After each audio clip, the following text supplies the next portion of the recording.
Bonjour à toutes et à tous, c'est RK. Aujourd'hui, nous nous retrouvons dans la 50e partie du cours sur les structures algébriques. Donc aujourd'hui, nous allons nous intéresser au groupe quotient. Rentrons alors dans le vif du sujet. Donc soit G étoile un groupe, et soit H un sous-groupe de G étoile. Donc soit L ronde l'ensemble, enfin l'application de G sur H2 dans P ronde de G qui est associé à B, l'ensemble des X étoiles Y appartenant à G tel que XY appartient à A croix B. Et soit U, application de G sur H dans P ronde de G qui est associé à l'ensemble des X-1 appartenant à G tel que X appartient à A. Donc nous avons démontré précédemment que H est distingué dans G si et seulement si L ronde de G sur H2 est inclus dans G sur H et U de G sur H est inclus dans G sur H, et pour tout A de G sur H, L ronde de H, L ronde de A, U de A est égal à L ronde de HA, L ronde de U de A qui est égal à AH.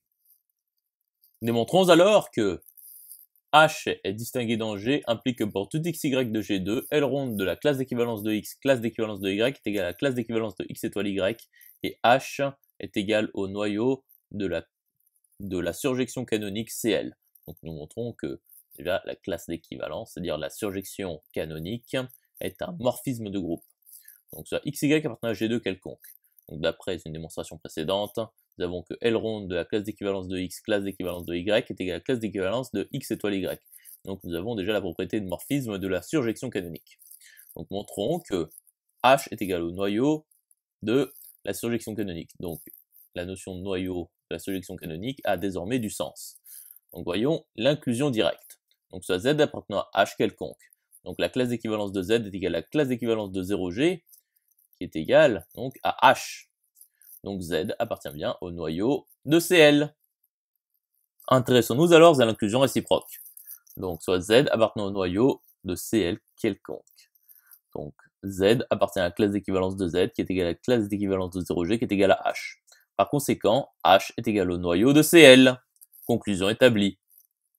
À présent, démontrons que pour tout XY de G2, X étoile Y égale Y étoile X implique que pour tout D sous-groupe de G étoile, D est distingué dans G.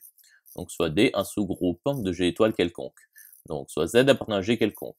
Donc l'ensemble des Z étoiles entre parenthèses Y étoile Z-1 appartenant à G tel que Y appartient à D est égal à l'ensemble des Z étoiles entre parenthèses Z-1 étoile Y appartenant à G tel que Y appartient à D, car il s'agit d'un groupe abélien, c'est-à-dire par commutativité.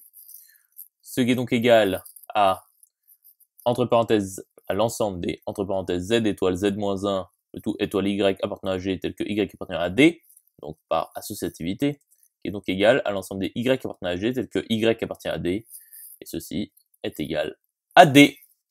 Donc D est bien distingué dans G. Conclusion établie.